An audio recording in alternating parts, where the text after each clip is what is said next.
님께서 성주 지역 고유산 콘텐츠의 교육적 활용과 지역 재생이라는 주제로 발표를 준비해 주셨습니다. 네, 안녕하십니까. 영남대학교 문화인력과의 김은경입니다. 네, 저는 오늘 마지막 발표입니다. 그래서 아까 오전에 발표했던 그 제 시간을 내어 드려야 하기 때문에 되도록 빨리 간단하게 발표를 진행하도록 하겠습니다. 자, 저는 성주 지역 고고유산 콘텐츠의 교육적 활용과 지역 재생이라는 주제로 발표를 진행하게 되었습니다. 자, 성주 지역의 고고유산을 어떻게 활용할 것인가, 그리고 어떠한 교육 콘텐츠가 있을 것인가를 한번 살펴보았고요. 그러한 교육 콘텐츠를 어떤 식으로 교육을 해야 할 것인가, 그러한 활용 전략에 대해서 저는 생애주기별 교육이라는 주제를 가지고 한번 검토를 해보았습니다. 자, 현재 문화유산이라는 것은 문화유산 다양한 맥락이 있죠. 그 중에서도 이 활용이 굉장히 요즘에 각광받고 있고 성장하고 있는 추세입니다. 문화산업과 관련한 자원 및 소비 영역으로 확장이 되고 있는데요. 그 중에서도 지역의 문화유산을 발굴하자라고 하는 그런 움직임, 요구가 많이 높아지고 있는 상황입니다.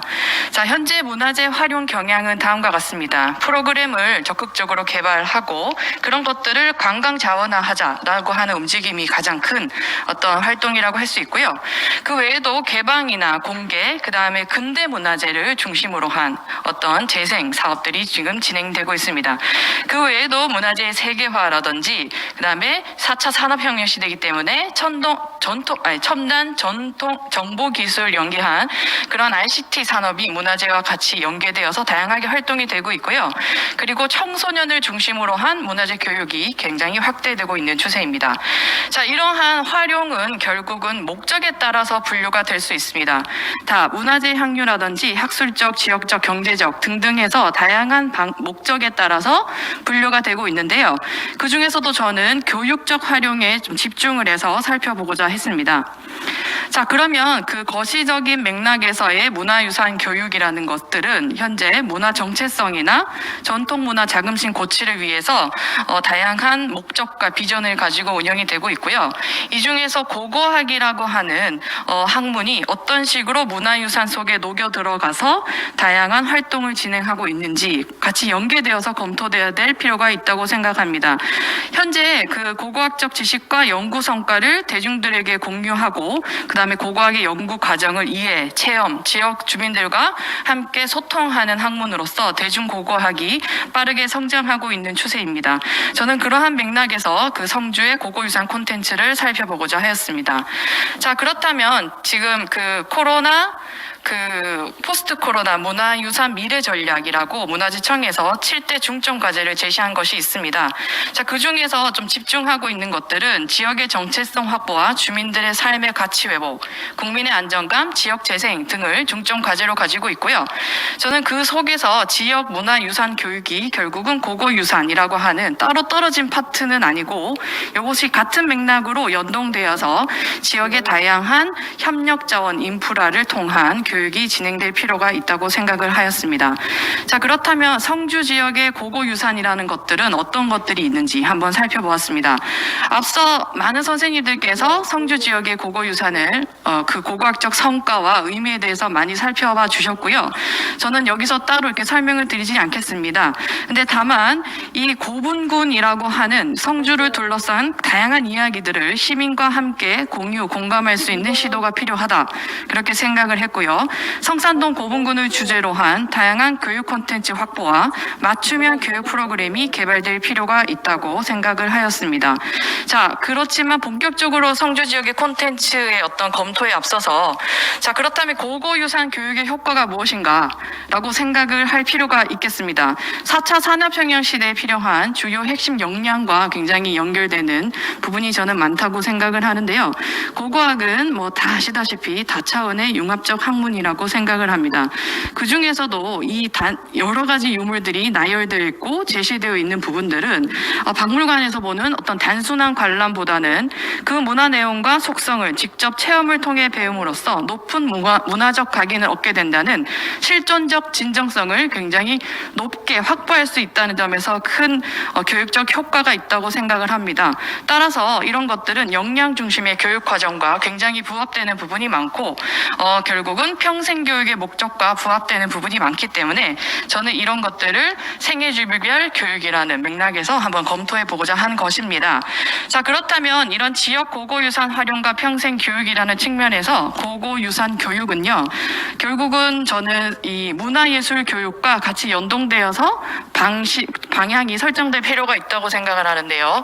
앞서 이제 김공구 교수님께서 다양한 사례들을 말씀해 주셨습니다. 거기에서 대부분 체험 교육이나 다양한 답사, 그다음 박물관의 사례들을 제시해 주셨는데요.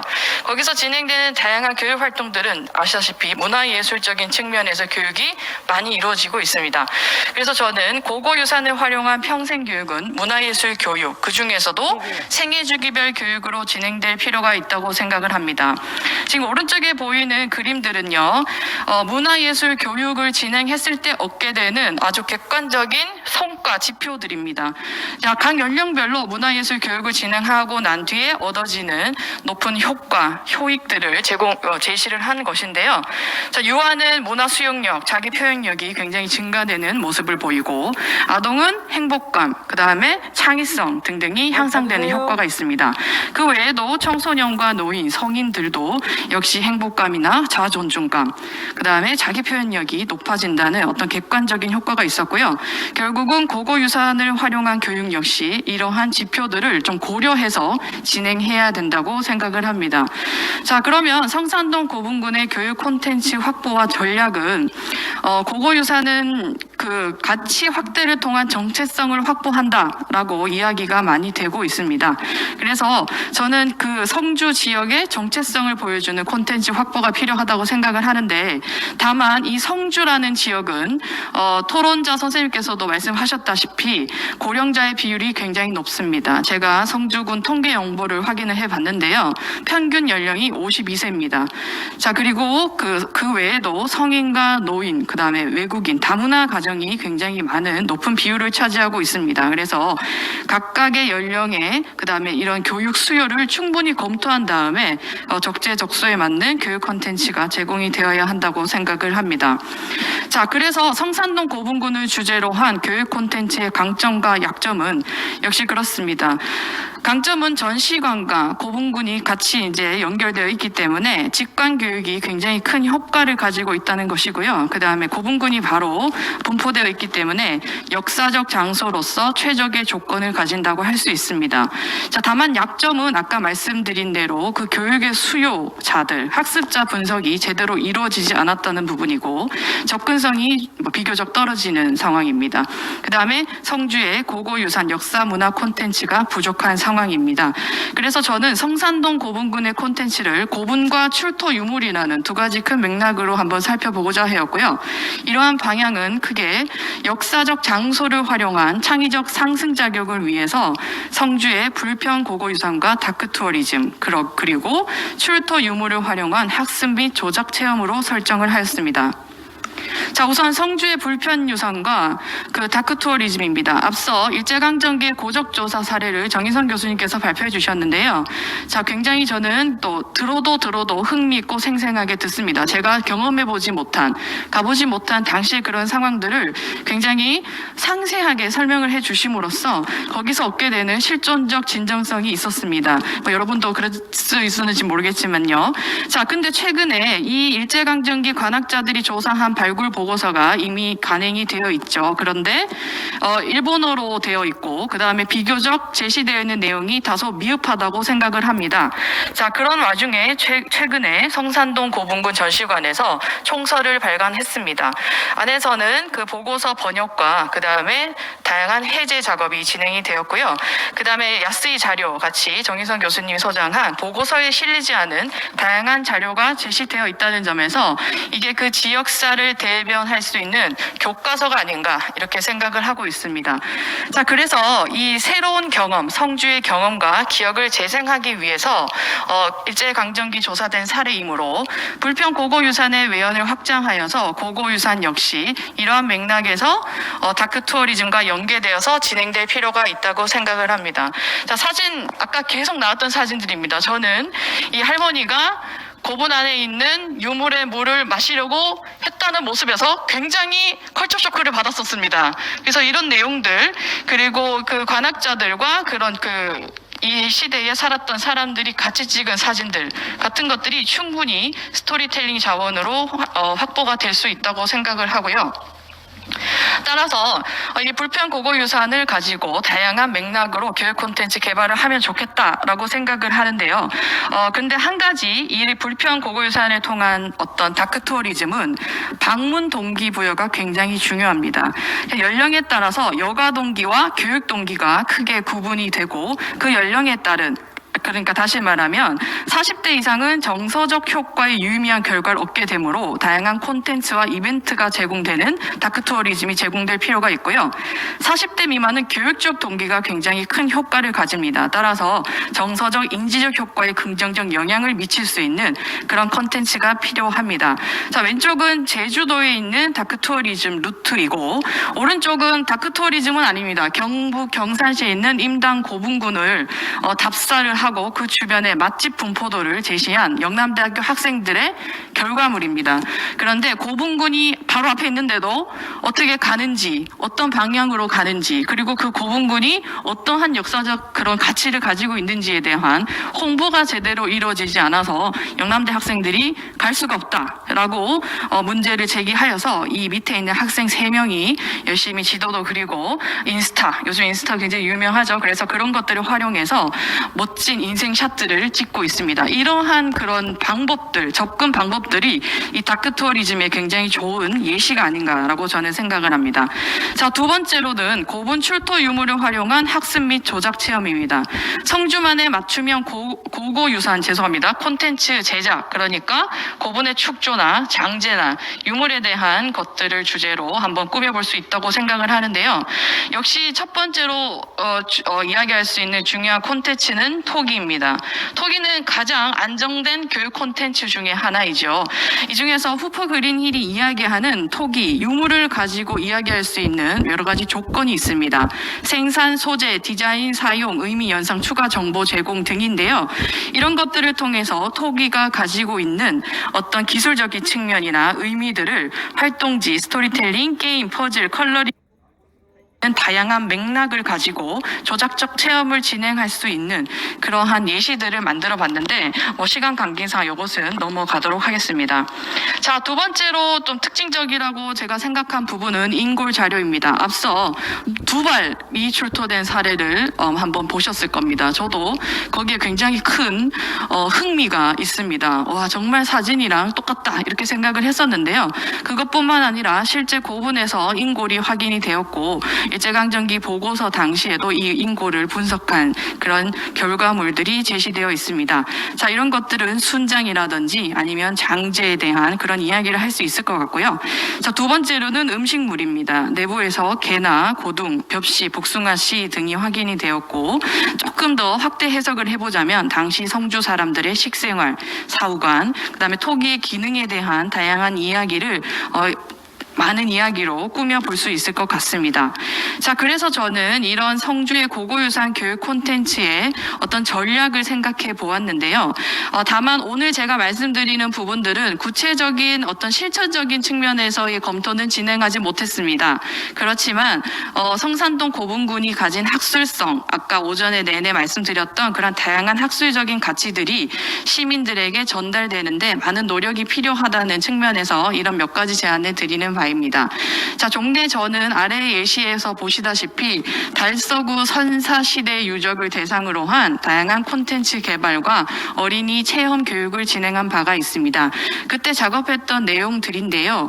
이러한 것들 포함해서 제가 주변에서 진행됐던 다양한 어떤 교육 프로그램들을 가지고 저 나름대로의 진단과 그런 활용 방안에 대해서 생각을 한 바가 있습니다.